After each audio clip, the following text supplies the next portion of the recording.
মানে ছাত্র যারা এখন উপদেষ্টা চেয়ারে বসে আছে, ভাই তোমরা কিন্তু আমাদের উপরে ভর করে উঠেছো। 71 সালে আমরা দেশ স্বাধীন করেছি। এই আজকে যারা রাজাকার পরিচয় দেয়, আমাদের সেদিন ভুল হয়েছে যে রাজাকারের নিশ্চিহ্ন করি নেই। বিভিন্ন আন্দোলন সংগ্রামে আছে। আজকে আমরা সবাই অনিরাপদ। যে 2 দিন আগে আমলে পশ্চ বিরোধী দল হিসাবে যা যা করতো সার্জিস এবং হাসনাত বর্তমান সরকারের আমলে ঠিক একই কাজ করছে। এরা বিরোধী দল হিসাবে সরকারকে বলছে অমুক কাজটি করতে হবে, সরকার কিছু কাজ করছে, আবার কিছু লোক দেখানোর জন্য করছেও না। সার্জিস আলম এবং হাসনাত আব্দুল্লাহ ছাত্রদের সঙ্গে সুর মিলিয়ে সেই দাবিগুলো তুলছে। সাম্প্রদায়িক দাঙ্গা কিংবা আত্মসাৎ করা, ডিসি নিয়োগ সহ একাধিক কারণে গ্রেপ্তার হচ্ছেন 2 সমন্বয়ক সার্জিস আলম ও হাসনাত আব্দুল্লাহ। কথায় আছে স্বাধীনতা অর্জনের চেয়ে রক্ষা করা কঠিন। আজকে জুলাই আগস্ট পরবর্তী যে সময় অভ্যুত্থান বা আমরা নতুন এই রাষ্ট্র বা কেউ বলছেন দ্বিতীয় স্বাধীনতা, তো সেই দ্বিতীয় স্বাধীনতার প্রথম 3 সন্ত্রাসী হিসেবে তাদেরকে আমরা নাম দিব নাকি রাজাকার হিসেবে নাম দিব নাকি মানে মুক্তিযোদ্ধা নাম দিব, মানে কোনটা নাম দিব? কে কেন্দ্র করে নিষিদ্ধ সংগঠন ছাত্রলীগের হামলায় 3 ছাত্র আহত হয়েছে। আসসালামু আলাইকুম রহমতুল্লাহ, সবাই কেমন আছেন? আশা করি সবাই অনেক অনেক ভালো এবং সুস্থ আছেন। সবাইকে স্বাগতম জানাচ্ছি আমাদের আরেক নতুন ভিডিওতে। প্রতিদিনের মতো আমি আপনাদের সিরিয়াত ফারুকি আবারও চলে আসলাম নতুন একটা ভিডিও নিয়ে। আজকের ভিডিও টাইটেল এবং থাম্বনেল দেখে ইতিমধ্যেই বুঝতে পেরেছেন আজকে কি বিষয়টা নিয়ে কথা বলবো। আজকে যে বিষয়টা নিয়ে কথা বলবো খুবই গুরুত্বপূর্ণ একটা বিষয়। তো দর্শক, ইতিমধ্যে আপনারা সবাই ভিডিওর শুরুতেই কিছু অংশ দেখেছেন ভিডিওর। একটু পরে আমরা ভিডিওর বাকি অংশগুলো দেখবো। তার আগে আপনাদের ছোট একটি অনুরোধ জানিয়ে রাখতে চাই, যারা আমাদের ফারুকি অনলাইন ইউটিউব চ্যানেলটিতে এখন আছেন প্লিজ দরকার আমাদের চ্যানেল সাবস্ক্রাইব করে সাথে থাকবেন। আর বেশি কথা বাড়াচ্ছি না, আমরা ভিডিওর বাকি অংশগুলো একটু দেখে আসবো। রাষ্ট্রে একটা শক্তিশালী বিরোধী দল না থাকলে সেই ক্ষমতায় থাকা সরকার স্বৈরাচারী হয়ে যায়, যেমনটি আমরা দেখেছি শেখ হাসিনার আমলে। বিএনপি যদি সেই সময় একটা শক্ত অবস্থানে থাকতো, তাহলে বিগত সরকারের ভিতরে থাকা এবং বাইরে থাকা লুটেরারা এতটা বেপরা হয়ে উঠতে পারতো না। আর এটা বুঝেই বর্তমান সরকারের বিরোধী দল হিসাবে কাজ করছে সার্জিস আলম এবং হাসনাত আব্দুল্লাহ। কেমন বিরোধী দল চলুন একটু দেখা যাক। এই বিরোধী দল নিয়ে কিছু কাহিনী আছে। কাহিনী হলো, বিগত হাসিনা সরকারের আমলে জাতীয় পার্টি যেমন ছিল বিরোধী দল, তারা সরকারেও ছিল বিরোধী দলও ছিল। জাতীয় পার্টি যেমন ছিল শেখ হাসিনার আমলে বিরোধী দল, সার্জিস আলম এবং হাসনাত আব্দুল্লাহ বর্তমান ডক্টর ইউনূসের সেই রকম বিরোধী দল। এক কথায় বলতে হয় এটা পোষা বিরোধী দল বা পোষ্য বিরোধী দল। জাতীয় পার্টি শেখ হাসিনা আমলে পোষ্য বিরোধী দল হিসাবে যা যা করতো সার্জিস এবং হাসনাত বর্তমান সরকারের আমলে ঠিক একই কাজ করছে। এরা বিরোধী দল হিসাবে সরকারকে বলছে অমুক কাজটি করতে হবে, সরকার কিছু কাজ করছে, আবার কিছু লোক দেখানোর জন্য করছেও না। সার্জিস আলম এবং হাসনাত আব্দুল্লাহ ছাত্রদের সঙ্গে সুর মিলিয়ে সেই দাবিগুলো তুলছে। এটা ছাত্রদের মাথায় হাত বুলানো হলো, আবার নিজেদেরকে সরকারের অংশ হিসেবে পদটাও ঠিক রাখা হলো। সরকারের অংশ বলতে কি, সরকারকে নিয়োগই দিয়েছে তারা। ডক্টর ইউনূস তো বলেই দিয়েছেন যে আমরা হচ্ছে ছাত্রদের নিয়োগপ্রাপ্ত, অর্থাৎ নিয়োগকর্তা সার্জিস আলম, হাসনাত আব্দুল্লাহ, নাহিদ আসিফ তো উপদেষ্টা হয়ে গেছেন অলরেডি। ওনাদেরকে এখন অবশ্যই সম্মান করে কথা বলতে হবে। তবে হাসনাত এবং সার্জিস বাইরে এসে ছাত্রদের সঙ্গে যে আন্দোলনগুলো করছে এটা কিন্তু সম্পূর্ণ অভিনয়, যেহেতু পোষ্য বিরোধী দল। যেটা করতো শেখ হাসিনা আমলে জাতীয় পার্টি, তারা সরকারের মন্ত্রীও ছিল এবং মাঠে তারা চিল্লাতো বিরোধী দল হিসাবে। সার্জিস আলম এবং হাসনাতও ঠিক সেটাই করছে। এমনকি বিরোধী শিবিরে থাকা ব্যারিস্টার সৈয়দ সাইদুল হক সুমন, তিনিও শেখ হাসিনার দাবিদারি করতেন, অথচ তিনি বিরোধী শিবিরের একজন সদস্য। ঠিক আছে, স্বতন্ত্র সংসদ সদস্য ছিলেন উনি, কিন্তু বিরোধী দল তো অবশ্যই। সেই দাবিদারি এখন সার্জিস এবং হাসনাত করছে। তাহলে এখন বলুন, আগের বিরোধী দল এবং বর্তমান বিরোধী দলের মধ্যে পার্থক্যটা কি? আগের সরকারের মধ্যে বর্তমান সরকারের মধ্যে পার্থক্যটা কি? দুটো তো একই।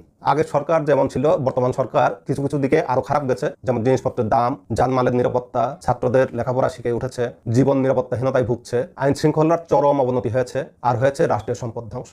সবচেয়ে বড় ধ্বংস যেটা হয়েছে সেটা হচ্ছে মানুষের জীবন। বেশ কয়েক হাজার মানুষ অকালে ঝরে গেছে, আহত হয়েছে অগন্তি ছাত্র, পঙ্গু হয়েছে কয়েক শত মানুষ, এবং এখন পর্যন্ত গত 100 দিনের হিসাবে 600 জনের উপরে বিচার বহির্ভূত হত্যাকাণ্ড হয়েছে। সেই হিসাবে দেখা যাচ্ছে যে গত সরকারের চেয়ে এই সরকার কিছু কিছু ক্ষেত্রে অবশ্যই অবনতি করেছে, এবং সেই অবনতি ঠেকাতে সার্জিস এবং হাসনাত বিরোধী দলের ভূমিকায় অবতীর্ণ হয়েছে যেন এটাকে ধামাচাপা দেওয়া যায়। তাদের পিছনে কিছু মানুষ আছে, কিছু সমন্বয়ক সরে গেছে, কিছু ছাত্র, কিছু না অনেকগুলো ছাত্র সরে গেছে তাদের পিছন থেকে। তুমি আমার সাথে হাতে হাতে কথা বলো, আমার সময় নেই তোমার সাথে 2 মিনিট বসে কথা বলবো, সেই কথা বলাটা সময় নাই। সার্জিস ভাইকে এখন পর্যন্ত 3 সমানে উঠে বললো আমার নিজের নাম্বার থেকে করলাম, এই দেশের জন্য এত কিছু করলাম, সে কি টিকার জন্য 20,000 টাকার জন্য 20,000 টাকা কি সব দিশার পকেটে থাকবে? সেগুলো আমরা দেখছি। এত সব সমস্যা উত্তরণে সার্জিস এবং হাসনাত সফল হতে পারবে? সরকার কি তাদের সব দাবি মেনে নেবে? অসম্ভব। আবার সব দাবি না মানলে ছাত্র জনতা, অভিভাবক, সাধারণ খেটে খাওয়া মানুষ সার্জিস এবং হাসনাতের পিছু ছাড়বে না, তাদেরকে ধাওয়া করবে, এটা নিশ্চিত।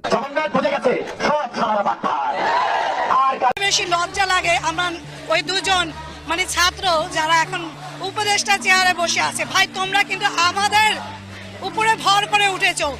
71 সালে আমরা দেশ স্বাধীন করেছি।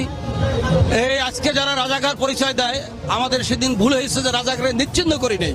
বিভিন্ন আন্দোলন সংগ্রামে আছে। আজকে আমরা সবাই অনিরাপদ। যে 2 দিন আগে রুমিন ফারহান আপা একটা জায়গায় কথা বলছিল, 3 দিন সময় পায় নাই, 12 কোটি টাকা ত্রাণ নাই করে দিছে। অনেকে মনে করতেছে এই সরকার হলো পীরে কামেল, আল্লাহর আশীর্বাদ পুষ্ট সাম্প্রদায়িক দাঙ্গা তথা বন্যার টাকা গরমিল হওয়া কিংবা আত্মসাৎ করা, ডিসি নিয়োগ সহ একাধিক কারণে গ্রেপ্তার হচ্ছেন দুই সমন্বয়ক সার্জিস আলম ও হাসনাত আব্দুল। কথায় আছে স্বাধীনতা অর্জনের চেয়ে রক্ষা করা কঠিন। আজকে জুলাই আগস্ট পরবর্তী যে সময় অভ্যুত্থান বা আমরা নতুন এই রাষ্ট্র বা কেউ বলছেন দ্বিতীয় স্বাধীনতা, তো সেই দ্বিতীয় স্বাধীনতার প্রথম 3 সন্ত্রাসী হিসেবে তাদেরকে আমরা নাম দিব নাকি রাজাকার হিসেবে নাম দিব নাকি মানে মুক্তিযোদ্ধা নাম দিব, মানে কোনটা নাম দিব? আজকে সারা দিন যাবৎ ডক্টর মাহবুবুর রহমান মোল্লা কলেজে যেই নৃশংস ন্যাক্কারজনক দৃশ্য দেখেছি, মানুষের মধ্যে স্বাভাবিকভাবে প্রশ্ন উঠছে, ভাই এ কোন বাংলাদেশ দেখছি? সরকার ব্যর্থ, আইন শৃঙ্খলা বাহিনী ব্যর্থ রাষ্ট্রকে নিরাপত্তা দিতে। একটা কলেজে সারা দিন যাবৎ তাণ্ডব চলছে, ভাঙচুর। দিন শেষে কলেজ কর্তৃপক্ষ দাবি করেছে আজকে সারাদিন ডক্টর মাহবুবুর রহমান মোল্লা কলেজে যে ঘটনা ঘটেছে 3 জন ছাত্র নিহত হয়েছে, আহত শত শত। আর পুরোটা কলেজে দেখলে মনে হয় যে একটা ধ্বংসস্তূপে পরিণত করেছে। একটু আগে আমাদের আইন শৃঙ্খলা বাহিনী সেখানে অভিযান চালানোর জন্য গিয়েছে, আবার ছাত্ররা তাদেরকে বাধা দিচ্ছে। তো এত যদি ধরেন পাখনা গজায় যায় তাইলে তো ভাই আবার ঝামেলা। যদি ছাত্রদের মন মতোই সবকিছু চলে তাহলে তো রাষ্ট্রের সরকারের দরকার নাই, পুলিশের দরকার নাই। রাষ্ট্রীয় যেই যন্ত্র কাঠামো আছে, আমার প্রপার্টিকে যদি নিরাপত্তা দিতে না পারে তাহলে এই রাষ্ট্রে এই বাহিনীগুলা দিয়ে কি পাবলিক বৈশা বৈশা পানি খাবে? গেল 48 ঘন্টা সারা বাংলাদেশে যে অস্থিতিশীল পরিবেশ, এই কতিপয় ছাত্র নামধারী সন্ত্রাসীরা, আমি এদেরকে সন্ত্রাসী বলতে চাই, কারণ একটা ছাত্র তার শিক্ষা প্রতিষ্ঠান আরেকটা শিক্ষা প্রতিষ্ঠানে ভাঙচুর, লুটপাট, রাহাজানি, এগুলো তো ভাই হইতে পারে না। এখন এগুলাতে একটা শ্রেণী মজা নিচ্ছেন। সার্জিস হুঁশিয়ারি বার্তা দিয়েছেন, তো তোমার এই হুঁশিয়ারি বার্তাকে পাত্তা দিবে যায়া দেখো, লেটাই ফেলবে যে পোলাপানের যে নমুনা। তো তোমার কন্ট্রোলিংটা কোথায়? তোমরা তো বৈষম্য বিরোধী ছাত্র আন্দোলনের নেতা, তোমরা কি পারছো কন্ট্রোল করতে? আবার বোঝো যে ছাত্রলীগের ছাত্র দলের যখন তোমরা সমালোচনা করো, সিস্টেমটা কিন্তু এইটাই, আনলিমিটেড পাওয়ার ফিল করে, ক্ষমতা ফিল করে, দেন মন যা চায় তাই করে লোকাল রিজনাল এলাকাতে, আর বদনাম হয় সংগঠনগুলোর। তো এখন এই যে সাধারণ ছাত্র, এরা কারা? এরা তো বৈষম্য বিরোধী ছাত্র। আমরা যদি ধরি এদের মধ্যে কেউ না কেউ সমন্বয়ক ছিল, তো তোমাদের মধ্যে যে সমন্বয়হীনতা, এইটার পে কে করছে?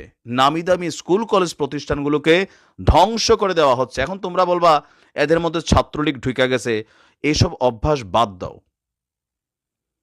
আইন শৃঙ্খলা বাহিনী আছে, পুলিশ আছে, কন্ট্রোল করতে হবে। এখন সার্জিসের যে স্ট্যাটাসটা, আমি সেটা নিয়ে 2টা কথা বলতে চাই। সার্জিস খুব সুন্দর একটা স্ট্যাটাস দিচ্ছে, কিন্তু এই স্ট্যাটাসটা আজকের দিনে যদি আমাদের পুলিশ এই ঘটনায় ওইভাবে রিয়াকশন দেয় তাহলে ছাত্ররা কি করবে?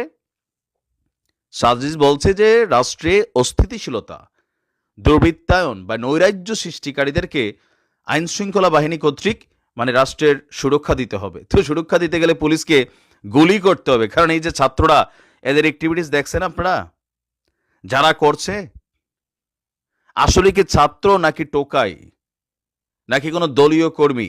আমার কথা হলো যদি এরা ছাত্রলীগে হয়, অনেকে বলছেন ছাত্রলীগে, তো গুলি করে মাইরা ফালাই দেন 2-4-100, এগুলা বাইসে থাকার দরকার নাই তো রাষ্ট্রে। মল্লে মল্ল ছাত্রলীগের কর্মী, এগুলাকে ব্যালেন্স করা জরুরি। শিক্ষা প্রতিষ্ঠানগুলো বন্ধ ঘোষণা করা হচ্ছে অনির্দিষ্টকালের জন্য। তো এমনিতেই একটা ভঙ্গুর অবকাঠামো ছিল শিক্ষাঙ্গনে, আর জুলাই আগস্ট থেকে সারা বাংলাদেশে পড়াশোনা সবকিছু চাঙ্গি উঠে গেছে। তো চাঙ্গি ওঠার কারণে এখন এই যে কথায় কথায় আন্দোলন, কথায় কথায় রাজপথে, এই স্কুল ওই স্কুলে ভাঙতেছে, পিটাইতেছে, মারতেছে, শিক্ষকদেরকে লাঞ্ছিত করতেছে। একজন অধ্যক্ষ বা সহকারী অধ্যক্ষ স্ট্রোক করে মারা গেল, মানে এগুলাতে জবাবদিহিতারা কার? ডক্টর মোহাম্মদ ইউনূসের সরকার এই মুহূর্তে ব্যর্থ বলে আমি মনে করছি। আইন শৃঙ্খলা বাহিনীকে ফুল পাওয়ার দিয়ে দেন, ফুল পাওয়ার দিতে হবে। আমাদের পুলিশ জানে কিভাবে কন্ট্রোল করতে হয়, রাজপথকে খালি রাখতে হয়। এতদিন তারা পলিটিক্যাল পারপাস সার্ভ করছে, বাট রাইট নাও রাষ্ট্রের প্রয়োজনে সেনাবাহিনীর অ্যাকশনে পাঠানো দরকার, পুলিশ র্যাবকে অ্যাকশনে পাঠানো দরকার। এবার এই ছাত্রদের মধ্যে আহত লীগ আসুক, ছাত্রলীগ আসুক, আপনারা তো বারবার বলছেন এটাই, যদি আইসা থেকে মাইরা ফালা দেন গুলি করে 200, এরপরে মাঠ ঠান্ডা হয়ে যাবে। কারণ বাঙালি জাতি, এই জাতি হচ্ছে শক্তের ভক্ত, নরমের উপর জম হয়েই কিন্তু কাজ করে। এই দৃশ্য চলতে পারে না। নিজের পায়ে নিজে কুড়াল মারছে ছাত্ররা। এখন বুঝাবে কে, শান্ত করবে কে? সমন্বয়করা চুপচাপ আছে কেন? যাও তোমরা ছাত্রদের সামনে, এখন ভয় লাগতেছে? এখন ডাক দিলে উল্টা এরা খেপে যাবে? বাট তোমরা তো দায়িত্ব নিছো, একটা রাষ্ট্র এভাবে চলতে পারে না। সামাও সরকারের উচিত কঠোর অ্যাকশনে যাওয়া। কঠোর মানে কঠোর। এই দৃশ্য আমরা আর মানতে পারি না। আমরা বন্ধ চাই। 24 ঘন্টার মধ্যে দেশের অবস্থায় স্থিতিশীল করা জরুরি, নয়তো এগুলোর অপফায়দা লুটবে কিছু দুষ্কৃতিকারীরা। ভালো থাকুন। ফেসবুকে সাবেক প্রধানমন্ত্রী শেখ হাসিনা আর একটি ছবিতে রিয়েক্ট দেওয়াকে কেন্দ্র করে নিষিদ্ধ সংগঠন ছাত্রলীগের হামলায় 3 ছাত্রদল কর্মী আহত হয়েছে। তো আজ রবিবার সকালে পিরোজপুরের নেসরাবাদ উপজেলার জুলুয়ার গ্রামে এই ঘটনা ঘটে। তো সেখানে স্থানীয়দের সাথে কথা বলে আমরা জানতে পেরেছি স্থানীয় এক আওয়ামী লীগ নেতা মুজিবুর রহমানের ছেলে সিয়াম সকালে ফেসবুকে একটি ছবি পোস্ট দেয়। এই ছবির নিচে স্থানীয় ছাত্রদলে বেশ কয়েকজন হাহা রিয়েক্ট দেয়। এতে ক্ষিপ্ত হয়ে স্থানীয় ছাত্রলীগের একাধিক নেতাকর্মী মিলিত হয় 3 জন ছাত্রদল কর্মীর উপর হামলা চালায় এবং তাদেরকে পিটিয়ে গুরুতর জখম করে। তা এরপর স্থানীয়রা তাদের উদ্ধার করে স্থানীয় স্বাস্থ্য কমপ্লেক্সে নিয়ে ভর্তি করে। তো এ বিষয়ে আমরা স্থানীয় নেতাদের সাথে কথা বলেছি। স্থানীয় বিএনপি সাধারণ সম্পাদক আমাদের যেটা জানিয়েছেন যে এই চক্রটি এলাকায় বিভিন্ন ধরনের সন্ত্রাসী কর্মকাণ্ড করে আসছে। তো তারা ক্ষমতায় থাকা অবস্থায় এই ছাত্রলীগের এই চক্রটি এলাকায় সন্ত্রাসী কর্মকাণ্ড করে আসছিল এবং ছাত্রদল এবং বিএনপি বিভিন্ন নেতাকর্মীর উপর হামলা চালিয়েছে। তো ক্ষমতা থেকে যাওয়ার পরও তাদের এই কর্মকাণ্ড অত্যন্ত দুঃখজনক এবং তারা স্থানীয় প্রশাসনের দৃষ্টি আকর্ষণ করেছে যে এই ঘটনার একটি দৃষ্টান্তমূলক বিচার হওয়া দরকার। এছাড়া আমরা যারা এই হামলার সাথে জড়িত তাদের সাথে যোগাযোগ করার চেষ্টা করে তাদের সাথে কথা বলতে পারিনি। তবে ইউনিয়ন যে আওয়ামী লীগের সাধারণ সম্পাদক রয়েছে আমরা তার সাথে কথা বলেছি। তিনি যেটা জানিয়েছেন যে সকালে মাননীয় সাবেক প্রধানমন্ত্রীর ছবিতে রিয়াক্ট দেওয়াকে কেন্দ্র করে দুপক্ষের মধ্যে একটি সংঘর্ষ হয়েছে, এটি তিনি জানতে পেরেছেন। এছাড়া আমরা স্থানীয় যে থানার ওসি রয়েছে তার সাথে কথা বলেছি। তিনি আমাদেরকে জানিয়েছেন যে এই ধরনের একটি ঘটনা তিনি শুনতে পেয়েছেন, তবে তিনি এটি তদন্তের পর এই বিষয়ে বিস্তারিত বলতে পারবে। আরেকটি বিষয় আপনাদেরকে জানিয়ে রাখি যে এই ঘটনার পর থেকে স্থানীয় বিএনপি নেতাকর্মীদের মধ্যে একটা উত্তেজনা রয়েছে। পাশাপাশি যারা আওয়ামী লীগ বা ছাত্রলীগের নেতাকর্মীরা ছিল তারা অনেকটাই গা ঢাকা দিয়েছে। তারপরেও বিএনপি নেতাকর্মীদের যেটা দাবি যে এই পরিস্থিতি এসেও তাদের এই সন্ত্রাসী কর্মকাণ্ড কোনোভাবেই কাম্য নয়। এটি তারা জেলার আইনশৃঙ্খলা রক্ষাকারী বাহিনীর ঊর্ধ্বতন কর্তৃপক্ষের দৃষ্টি আকর্ষণ করেছে এবং ভবিষ্যতে যেন এ ধরনের কোনো কর্মকাণ্ড তারা না ঘটাতে পারে সেদিক সজাগ দৃষ্টি রাখার জন্য তারা দাবি জানিয়েছে। শেখ হাসিনার ছবিতে হাহা রিয়েক্ট দেওয়ার ঘটনায় ছাত্রদলের 3 কর্মীকে বেধড়ক মারধরের অভিযোগ উঠেছে ছাত্রলীগের 3 কর্মীর বিরুদ্ধে। এমন ঘটনা ঘটেছে পিরোজপুরের নেসারাবাদে। ফেসবুকের ছবিতে হাহা রিয়েক্ট দেয়াই কাল হলো ছাত্রদলের 3 কর্মীর। রবিবার এই হামলার ঘটনা ঘটে। আহতরা হলেন ছাত্রদল কর্মী মোহাম্মদ হাসান, সিয়াম এবং রিয়ান। একমাত্র ওয়ালটন এসি দিচ্ছে 1 বছরের রিপ্লেসমেন্ট গ্যারান্টি। অন্যদিকে অভিযুক্তরা হলেন উপজেলার জুলুহার গ্রামের শহীদুল ইসলামের ছেলে রিয়াদ, মুজিবুর রহমানের ছেলে সিয়াম এবং ফারুক হোসেনের ছেলে ফারজু। অভিযুক্তরা সবাই সমুদয় কাঠি ইউনিয়নের 6 নং ওয়ার্ডের সক্রিয় ছাত্রলীগ কর্মী। হামলায় আহত ছাত্রদল কর্মী সিয়াম শেখ অভিযোগ করে বলেন, জুলুহার গ্রামের আওয়ামী লীগ নেতা মুজিবুর রহমানের ছেলে রিয়াদ সামাজিক মাধ্যম ফেসবুকে শেখ হাসিনার ছবি পোস্ট করেন। সেই ছবিতে তারা হাহা রিয়েক্ট দিয়েছিল।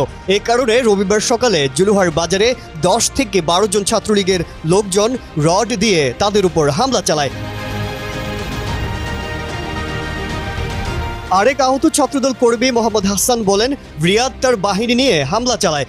এ সময় রিয়াদের চাচা সোহাগ চেপে ধরে রাখে আর রিয়াদ আমাদের পিটাতে থাকে। অভিযোগের বিষয়ে জানতে অভিযুক্তদের মুঠোফোনে কল দিয়ে বন্ধ পাওয়া যায়। সমুদয় কাঠি ইউনিয়ন বিএনপির সাধারণ সম্পাদক মোহাম্মদ আক্তার হোসেন বলেন, তারা ক্ষমতায় না থেকেও ছাত্রদলের উপর হামলা চালাচ্ছে। ক্ষমতায় থাকাকালীন গোটা ইউনিয়নে রিয়াদ ও তার বাহিনী সন্ত্রাসী কার্যক্রম করে বেরিয়েছে। আইনের মাধ্যমে তাদের দৃষ্টান্তমূলক শাস্তি হওয়া দরকার। প্রিয় দর্শক, এই বিষয়টা নিয়ে আপনার মতামত জানতে চাই, কমেন্ট সেকশনে জানাতে ভুলবেন না। আমাদের চ্যানেলে নতুন থাকলে চ্যানেল সাবস্ক্রাইব করে সাথে থাকবেন। এই বিষয়টা নিয়ে আপনার প্রতিক্রিয়া দ্রুত কমেন্টে জানিয়ে ফেলুন। দেখা হবে কোনো ভিডিওতে। ভালো থাকবেন, সুস্থ থাকবেন। আল্লাহ হাফেজ।